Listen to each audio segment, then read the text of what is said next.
নমস্কার বন্ধুরা, রিনার রন্ধনশালায় আপনাদের সকলকে স্বাগত। আজ আমি আপনাদেরকে একদম মিষ্টির দোকানের মতন খাস্তা গজা বানিয়ে দেখাবো। দেখুন গজাগুলো কতটা সুন্দর দেখতে হয়েছে, আর ওপর থেকে যেমন খাস্তা হয়েছে আর ভেতর থেকে হয়েছে নরম আর রসালো। দেখুন একটা আমি আপনাদের ভেঙে দেখিয়ে দিচ্ছি। ওপরটা খাস্তার ভেতরটা দেখুন কতটা নরম আর রসালো হয়েছে, আপনারা কিন্তু দেখলেই বুঝতে পারছেন। তাহলে চলুন দেখে নিন রেসিপিটা। দেখুন তার জন্য প্রথমেই আমি এক বাটি ময়দা নিয়ে নিয়েছি। এবার এই ময়দাটাকে একটা পাত্রের মধ্যে নিয়ে নিচ্ছি। এর মধ্যে আমি দিয়ে দিচ্ছি সামান্য একটু নুন, আর দিয়ে দিচ্ছি সামান্য একটু বেকিং সোডা বা খাবার সোডা। দিয়ে এবার নুন আর খাবার সোডাটাকে প্রথমে একটু মিশিয়ে নিচ্ছি ময়দার সঙ্গে। এবার আমি এর মধ্যে ময়ানের জন্য দিয়ে দিচ্ছি ঘি। দেখুন এখানে আমি ভর্তি ভর্তি 2 চামচ ঘি দিয়ে দিলাম। এখানে কিন্তু ঘি ময়ান দিতে হবে, তেল দিলে কিন্তু গজাগুলো খেতে ভালো হবে না। দেখুন খুব ভালো করে ময়ানটা দিয়ে নিচ্ছি। ময়দার পরিমাণ যদি বেশি নেন তাহলে কিন্তু এখানে ময়ানটাও বেশি দিতে হবে। দেখুন ময়ান কিন্তু হাতের সাহায্যে ডলে ডলে খুব ভালো করে দিয়ে নিয়েছি। দেখুন এবার এইভাবে নিয়ে এরকম মুঠো করছি। দেখুন দলা পাকিয়ে যাচ্ছে, আবার ঝুরিয়ে দিলে ঝুড়ো হয়ে যাচ্ছে, তাহলেই বুঝতে হবে ময়ানটা একদম পারফেক্ট হয়েছে। এই যদি না হয় তাহলে কিন্তু এখানে আরও একটু ঘি দিয়ে ময়ানটা ভালো করে দিয়ে নিতে হবে। এবার অল্প অল্প করে জল দিয়ে এর একটা ডো আমি রেডি করে নেব। দেখুন অল্প অল্প করে জল দিচ্ছি আর মাখিয়ে নিচ্ছি। দেখুন অল্প অল্প করে জল দিয়ে একটা টাইট ডো রেডি করে নিয়েছি। এবার এটাকে ঢাকা দিয়ে 15 মিনিট রেখে দেবো। আর এধারে দেখুন আমি চিনির সিরাটা ততক্ষণে করে নিচ্ছি। কড়াইয়ের মধ্যে আমি 1 বাটি চিনি আর হাফ বাটি জল দিয়ে দিলাম। দিয়ে জল আর চিনিটাকে খুব ভালো করে গুলে যাওয়া পর্যন্ত অপেক্ষা করছি। দেখুন জল আর চিনি খুব ভালোভাবে গুলে যাওয়ার পর এটাকে আমি মিনিট 3 সময় জাল করে নিয়েছি। এখন দেখুন চিনির শিরাটা চটচটে একটা চিনির শিরা হয়ে গেছে। এই দেখুন হাতের মধ্যে নিই, এ দেখুন চটচটে হচ্ছে, তাহলেই বুঝতে হবে যে চিনির শিরাটা হয়ে গেছে। এর থেকে আর ঘন যেন না হয়। এবার এটাকে ঢাকা দিয়ে একপাশে রেখে দেব। আর এধারে দেখুন ডোটা কিন্তু 15 মিনিট হয়ে গেছে।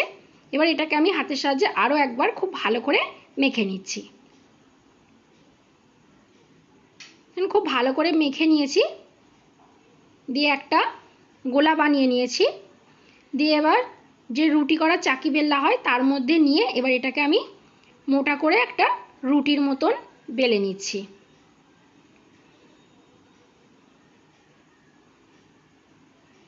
আর ধারগুলো এরকম ফেটে ফেটে যাবে, তাতে কোনো অসুবিধা নেই। দেখুন ঠিক এই রকম মোটা রেখে বেলে নিয়েছি। এবার একটা চাকুর সাহায্যে আমি মাঝখান থেকে এইভাবে কেটে নিয়ে এইভাবে এর ওপরে দিয়ে দেখুন আবারও এইভাবে আমি কেটে নিচ্ছি। দিয়ে এটাকেও আমি এর সঙ্গে এইভাবে বসিয়ে দিচ্ছি। দিয়ে আবারও এটাকে আমি বেলে নিচ্ছি। দেখুন আবারও বড় করে বেলে নিয়েছি, দিয়ে আবারও এইভাবে কেটে নিচ্ছি।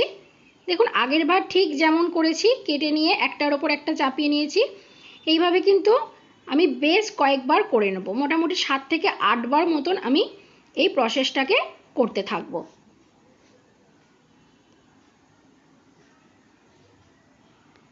দেখুন 7 থেকে 8 বার মতন করে নেওয়ার পর ঠিক এই রকম হয়েছে। এবার এটাকে আমি প্রেস করে করে একটা চৌকো শেপ দিয়ে নিচ্ছি। আর ধারগুলোকে একটু এইভাবে সিল করে দিচ্ছি যাতে ভাজার সময় এগুলো খুলে না যায়। দেখুন আমি বেশ কিছুক্ষণ হাতে করে প্রেস করে করে ঠিক এই রকম একটা চৌকো শেপ দিয়ে নিয়েছি। এবার আবারও ছুরির সাহায্যে আমি কেটে নিচ্ছি। দেখুন গজার যেমন শেপ হয় সেই শেপে আমি কেটে নিচ্ছি।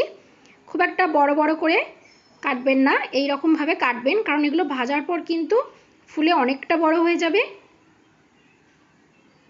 দেখুন এবার এগুলোকে ভেজে নেব। তার জন্য দেখুন গ্যাসের মধ্যে একটা কড়াইয়ের মধ্যে বেশ খানিকটা রিফাইন্ড অয়েল আমি হালকা গরম করে নিয়েছি। দিয়ে এবার গড়ে রাখা গজাগুলোকে আমি তেলের মধ্যে একে একে দিয়ে দিচ্ছি। তেল যেন হাই হিট না হয়, হালকা গরম করে নেবেন। আর গ্যাসের ফ্লেমটাকে লোয়ে রেখে এগুলোকে আমি ভেজে নেব।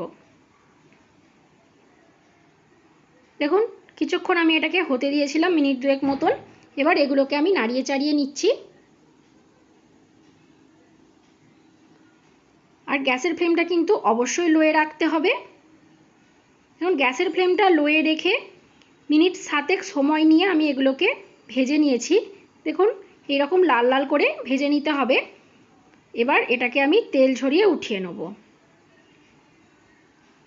তেল ঝরিয়ে উঠিয়ে নিয়েছি। এবার যে চিনির শিরাটা করে রেখেছিলাম সেটা কিন্তু হালকা গরম আছে, আর গজাগুলো কিন্তু একদম গরম আছে। একদম তেল থেকে তুলেই কিন্তু গজাগুলো এই হালকা গরম চিনির শিরার মধ্যে দিতে হবে। চিনির শিরাটা যেন খুব গরম না হয়, তাহলে কিন্তু গজাগুলো আর উপর থেকে খাস্তা থাকবে না। দেখুন এইরকম 2 মিনিট আমি উল্টে পাল্টে নিয়েছি। এবার এগুলোকে একটা প্লেটের মধ্যে তুলে নিয়েছি। তৈরি হয়ে গেছে একদম মিষ্টির দোকানের মতন পারফেক্ট খাস্তা গজা। তো বন্ধুরা, আমার এই রেসিপিটা কেমন লাগলো কমেন্টে অবশ্যই জানাবেন। ভিডিওটা ভালো লাগলে একটা লাইক করে আমার চ্যানেলটিকে সাবস্ক্রাইব করে দেবেন। আজকের মতন এই পর্যন্তই, ধন্যবাদ।